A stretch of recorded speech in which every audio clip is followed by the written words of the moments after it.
Hello everybody, my name's Mariako, and today I'm going to tell you everything you need to know about the upcoming update for Minecraft. This corresponds to version 1.15 on Java and 1.14 on Bedrock, both of which are set to release on December 10th, 2019. Now this update is fairly unique. Feature-wise, it is much smaller than the last couple major updates we've had, but that's because the focus has mostly been on fixing bugs and working on feature parity, that is, bringing both Java and Bedrock versions closer together.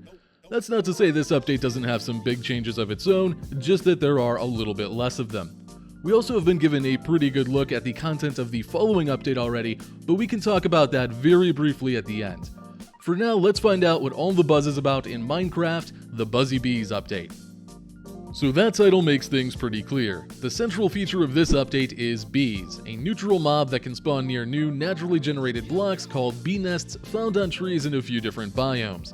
These nests act as their homes, they don't tend to stray too far away from them, and they will return to them for a variety of reasons. We'll get back to those nests in a moment, but first let's talk about the bees themselves.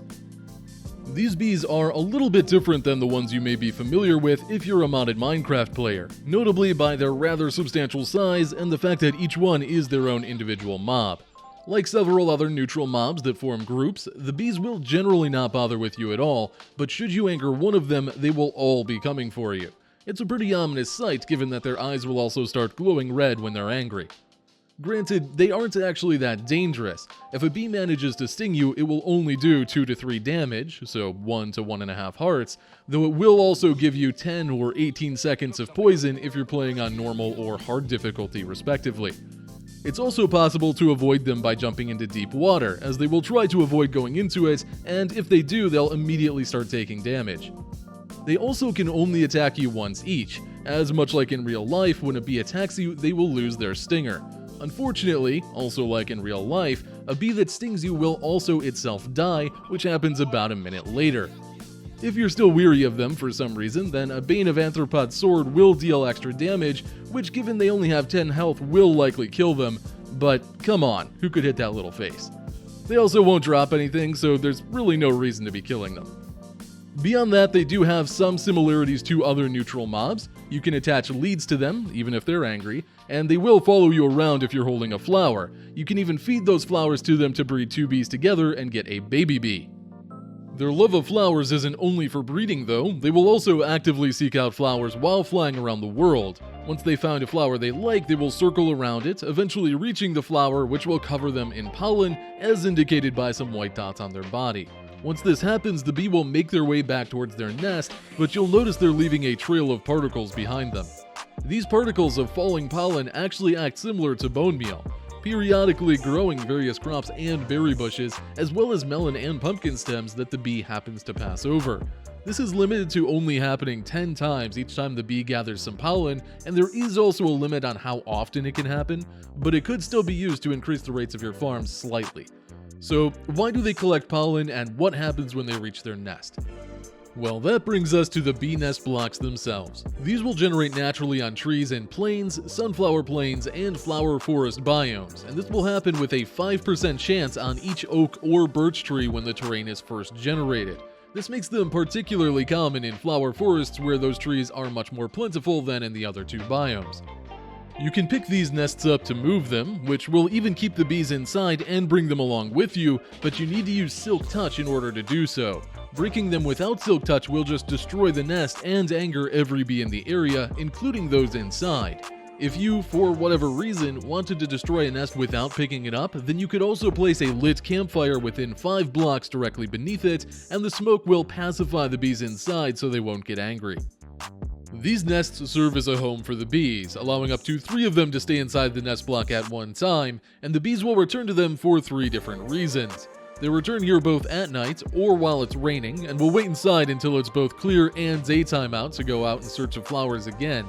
They also, as mentioned earlier, will return here after being covered in pollen from a flower, and will stay inside for a couple minutes each time they do. It's when the bees return with the pollen that the functionality of this block comes into play. Each time a pollen-covered bee returns to a nest and then leaves a couple minutes later, it will increase the honey level of that block by 1, and when this reaches level 5, the bee nest will be full of honey. The texture will change to reflect this, and the block will start dripping down yellow honey particles. Once a nest is full, there are two different resources you can get from it. Those are honey bottles and honeycombs. You get honey bottles using an empty bottle on a full bee nest, and you get 3 honeycombs by instead using shears on one. Of course, doing either of these things will once again anger any bees inside, but much like when breaking a nest, if you want to keep the bees peaceful, you can simply place a lit campfire underneath the nest. You can also use a dispenser to do both of these things, but we'll talk more about that when we get to Redstone. Honey bottles act as a unique food source. Restoring 6 hunger, which is 3 haunches, and having a 2.4 saturation value means that it's not particularly good as a main food source. However, it does also remove the poison effect and can be stacked up to 16. Essentially, it's a much more portable solution than buckets of milk if you're afraid of being poisoned, say while in an abandoned mine shaft. They also can be crafted into 3 sugar, though they're far more hassle to farm than sugarcane is. Honey bottles have one other extremely important use, but we'll return to that shortly. As for the honeycombs, those are a little more straightforward, as they are simply a resource for crafting 2 other new blocks. The first is the honeycomb block, a purely decorative block that can be crafted by placing 4 honeycombs in a 2x2. There's really nothing else to this block. It currently doesn't serve any greater purpose, and unfortunately it cannot be turned back into individual honeycombs, so it doesn't act as a storage block. It may get some other functionality in the future, but for now it is purely visual. The other thing honeycombs are used for is crafting a beehive. These are virtually identical to the bee nests as far as function goes. The bees treat them as the same kind of block, they generate honey at the same rate, they interact with campfires in the same way. The only functional difference between the two is that if you break a bee nest without Silk Touch, the block will still drop, it'll just be empty. The main purpose of these blocks is entirely visual. They're more of a refined and realistic looking way of farming bees. On top of that, they have a very versatile texture that is very much worth keeping in mind if you're a builder working with any kind of planks. You can craft these beehives by placing 3 honeycombs across the middle row of a crafting table and filling the top and bottom rows with planks. I did mention there was one other use for honey bottles, and this is definitely the biggest game changer in this update. Placing 4 honey bottles in a 2x2 grid will craft you a honey block. Now at first glance, the honey block just looks like a recolored slime block, and in fact it does share the same basic functionality of being able to move multiple blocks at once, just like slime blocks do. It also serves as a storage block and allows you to convert it back into honey bottles by crafting the block along with 4 empty bottles. From here it gets a little bit different though. For example, honey blocks slow you down while walking on them, similar to slime blocks, albeit not quite as much, but they also prevent you from jumping more than a small fraction of a block at a time. This effect also applies to blocks on top of the honey block if they are a half of a block or less in height. So slabs, trapdoors, carpets, etc. can all be used for this effect. This could be useful if you wanted to limit how players or mobs move through a certain area. They also reduce fall damage, but unlike slime blocks, they do not bounce you. Instead, they behave more like hay bales and simply reduce your fall damage by 80%. Even more unique than that is their property of slowly sliding entities down their sides. Any entity that pushes against the side of a honey block will go into the block slightly and will be able to descend much slower than normal, sort of like a one-way ladder. This has a lot of very unique applications for things like transporting items or, of course, things like parkour. The fact that you push slightly into the block also has some other interesting mechanical properties. For example, making a bubble column elevator where you don't need to actually touch the water directly. So there may be some interesting ideas that will come from that as well. This block also has a couple very minor interactions with mobs. Mobs in general will try to avoid walking on honey if they have a better path, but this does not prevent them from crossing it if they feel the need to. Bees also have a unique interaction with the honey block if it's near their hive or nest, which is to stop at the honey block and eat from it.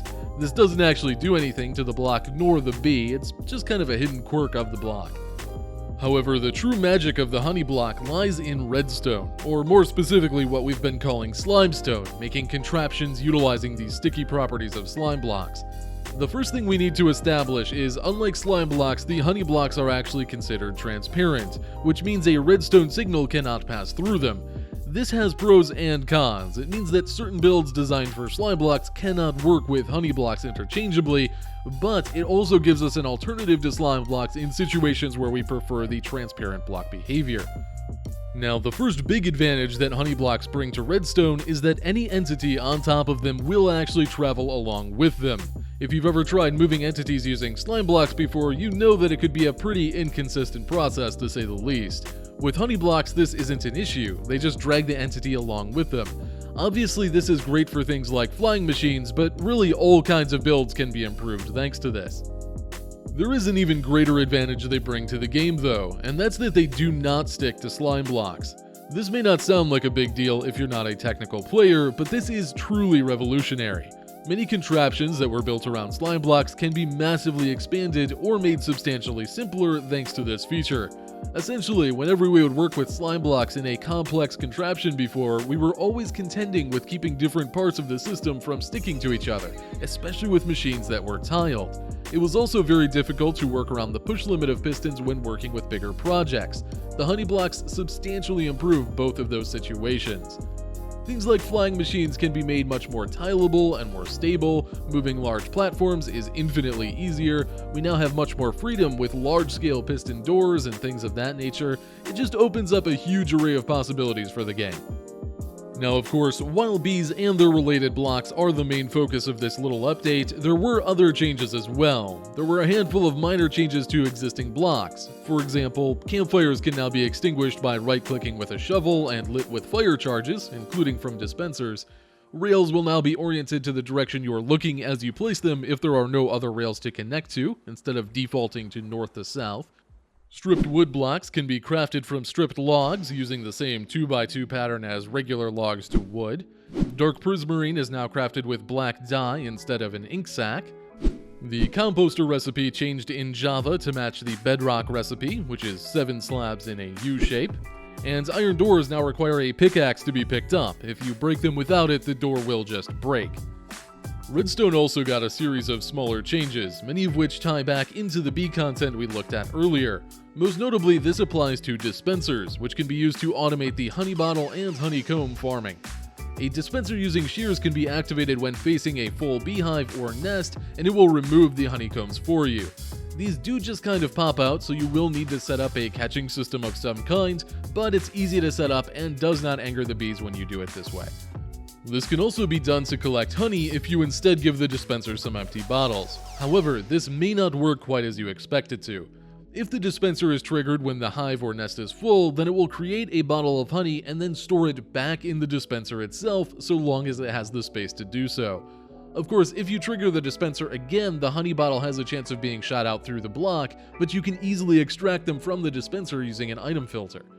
This new behavior also happens if there is a water source in front of your dispenser, so it's now possible to fully automate filling up water bottles in the same way described with the honey bottles. There are a couple other new features of dispensers as well, for example the ability to place down armor stands. If you're particularly technical in how you play, this could be used for something like sorting out pieces of armor from an inventory, or just creating a really cool looking armor display. Dispensers also now have the ability to shoot firework rockets in whatever direction they're facing. They won't simply shoot out and then go straight up. It's not super useful, but it is a cool way to make use of particles in your builds or just up your base defenses in kind of a unique way. It wasn't only dispensers that got updates in the world of Redstone though. Obviously you need a way to detect when your hives and nests are ready to harvest, so comparators can also detect the honey level inside of these blocks. The signal will increase by 1 for each honey level, obviously resulting in a max signal strength of 5. There was also a new redstone functionality added to bells, making them ring when they receive a redstone signal. They will still trigger the same result as ringing the bell manually, including giving raid mobs the glowing effect, so it can actually be fairly useful to set up an alarm system of some kind with this to help you in dealing with raids. One other small change I'll throw in here is that blocks which can be placed on farmland without converting it to dirt can now be pushed on top of farmland with pistons and it won't be converted. Previously, for whatever reason, this would convert the farmland back to dirt. This isn't really a big deal, but it does open up the possibility for some new farm designs. Moving on, there were a few small changes to existing mobs as well. The most significant one of these changes is that iron golems now have a visual indicator of how damaged they are and can be easily healed. As the golem takes damage, they will start to crack, getting progressively worse in 4 different stages until they die entirely. This has no impact on their actual durability, it's simply a visual indicator. You can also heal them back up by right-clicking them with iron ingots. Each ingot will give them back 25 health, so with only 4 ingots you can take a golem from the brink of death back to good as new. You may also notice a lot more baby animals as you travel the world now, since all breedable animals can now spawn as babies. This was already the case for many of the newer mobs, but the old mobs like cows, pigs, and chickens would always generate as adults. Now you'll occasionally see babies with them as you travel through new terrain. If you're a fan of parrots, you'll now be able to take them with you a little bit easier on your adventures, as they can stay on your shoulder while you're riding an entity now. So if you always wanted the pirate fantasy of boating around with a parrot on your shoulder, there you go. They've also made it so that zombie villagers that were converted from villagers will no longer despawn, so you're still given a chance to rescue them if you can. And mobs in general are now a bit better with their pathfinding when around lava and won't just walk straight into it. Except bats, apparently. They're still pretty dumb. Now let's talk about advancements. There are 2 noteworthy sets of changes here, the first being 2 advancements that were expanded to also require the new bee content. 2x2 now requires you to breed 2 bees together, and a balanced diet now requires you to drink a honey bottle. There were also a few entirely new advancements surrounding the new content.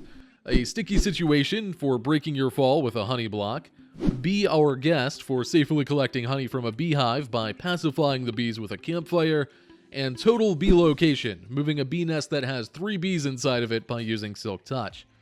There were also a couple minor changes like letting bees count for the parrots and the bats achievement and letting spectral arrows count for the take aim achievement, but nothing major. Next up, there were some changes to commands in the game for map makers and content creators in general. As always, I'm not going to go into depth on the technical side of these changes just because it's such a niche topic within the game and it would take a lot of time to explain these things properly. There weren't a great deal of major changes either way, but if this is a subject that you're interested in, I would highly recommend following Sliced Lime's YouTube channel, as he generally covers any important command changes after the update comes out, and is a very good source of information for that kind of stuff. He is much better with it than I am. So I will leave a link to his channel down in the description if you are interested. There were some changes that do affect the average player though, most notably several game rules from the Bedrock edition being transferred over to the Java edition. Those are Do Insomnia, which disables the phantom spawning, Drowning Damage, which will disable any damage taken from drowning, Fall Damage will disable damage from falling, and Fire Damage, you guessed it, disables damage from fire. That includes anything that will burn you, so magma blocks, lava, blaze fireballs, anything that is just burning damage. And there's one more, that is Do Immediate Respawn. Essentially, this will make it so there is no death screen when you die, you just respawn instantly. There was also a big change in that Mojang now puts out their own obfuscation maps with every version they release. By itself, this has absolutely no impact on the vast majority of players, but in theory it should lead to modded Minecraft catching up much easier and more quickly than it has in the past. I believe there's still a bit of a gray area on how exactly this can be used for legal reasons, but it's still a pretty big deal. There were quite a few miscellaneous changes as well. Let's start with the performance improvements. There were a few big sources of lag that were greatly reduced with this update. The first is decaying leaves. Previously that would cause some pretty big lag spikes if you chop down a bunch of trees at once, and that should no longer be the case. The second is TNT exploding. Trying to blow up a large area could turn your game into a slideshow for minutes at a time previously, and while it does still have a big impact on performance, it is dramatically improved. There were a lot of other general performance improvements, as well as specifically improving server performance, which had taken a big hit in the previous update, but you may actually notice your FPS being lower at times in this new version. The main reason for this is chunk loading. You'll likely have noticed in the Java 1.14 update that chunks would frequently struggle to load, and that was due to how the game was prioritizing performance over actually loading things, and this has been fixed. So while you may have a slightly lower FPS in some situations, your actual gameplay experience should be better. There were also some improvements to the menu and controls of the game. Of course, we got another new menu background showcasing the lovely new bees, and you may also notice the buttons are highlighted differently in the menu screens. Much more notably though, there are some new settings under the accessibility options that allow you to switch both your sneak and sprint buttons to act as a toggle if you so choose. This means that instead of pressing and holding the button, you can simply press it one time and the game will act as if it's always held down for you. This is actually really nice to have. Being able to just toggle on sprint and always be moving at max speed, or to toggle on crouch when you're doing a lot of building up high and going in and out of your inventory can be quite handy, though it does take a little bit of getting used to. Some small gameplay stuff was changed as well. For example, they've added the long requested feature of being able to use your bed during the day. You still won't sleep in it, but it will actually set your spawn point, so you no longer need to wait until night to do that. There was also another change with beds that allows you to kick a villager out of a bed if you try to use one while they are sleeping in it, so you no longer need to worry about them stealing your bed all the time. They've also made it possible to shift-click items into a crafting table, so that should make simple or shapeless recipes even easier to craft. This functionality was improved in other areas as well. For example, you can shift-click blaze powder into brewing stands now, or while you're on a horse, you can shift-click between your inventory and hotbar, which you couldn't previously.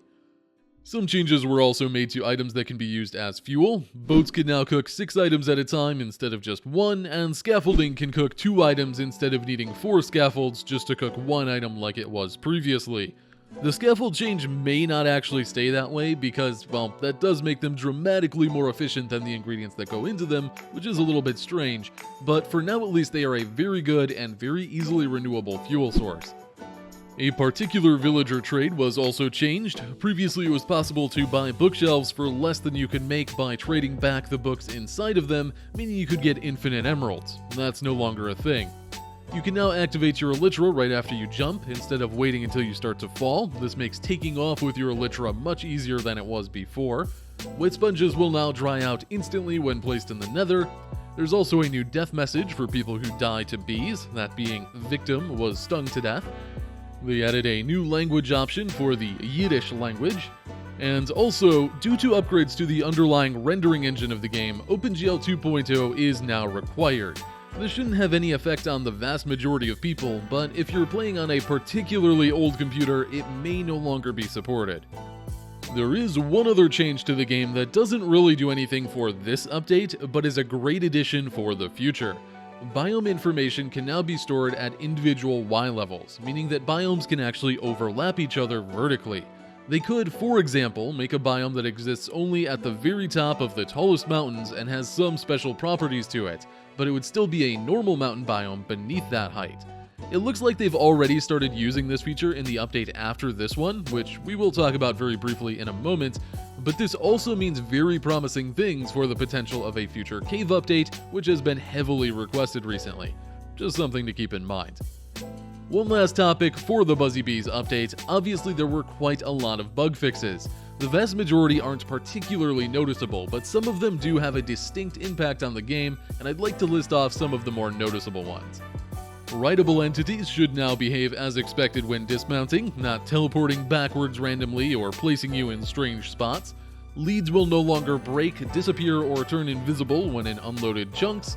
You should no longer have the issue of occasionally double eating and seemingly wasting food. Tamed animals should teleport properly again, they were previously broken.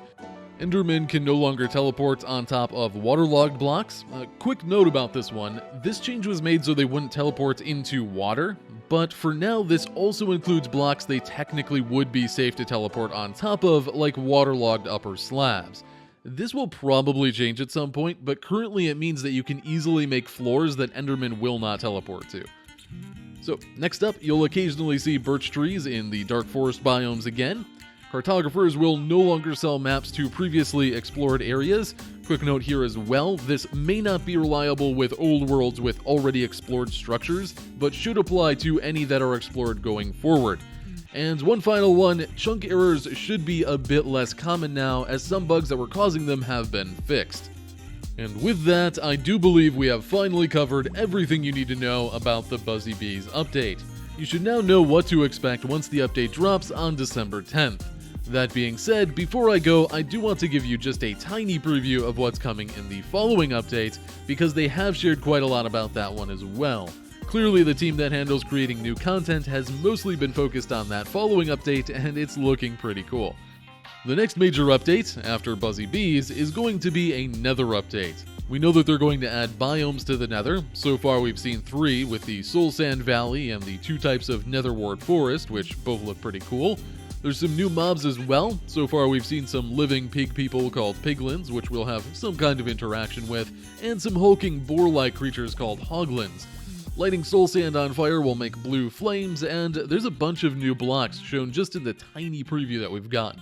I'm not going to go into too much detail here, that's not really the focus of this video after all, but if you're interested in seeing what we know so far about this update, I'll have a link up in the top right to a video I did on the previous Minecon event where they revealed this information.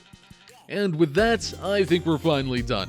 Do keep in mind there is still a little bit of time until Buzzy Bees releases, and while they usually don't make significant changes right at the end, it has happened before. If they do change anything that's worth noting, I will leave it in a pinned comment down below, so be sure to go down and check for that before you go. If you want to take a look at the changelog for this update yourself, there will be a link in the description, and if you have any questions about the update, then feel free to leave a comment down below, and I will do my best to help you out. So hopefully you learned something new, or at least weren't bored out of your minds, and that's all I've got for you today. Thank you all for watching, I hope you have an amazing day, and I'll see you guys next time.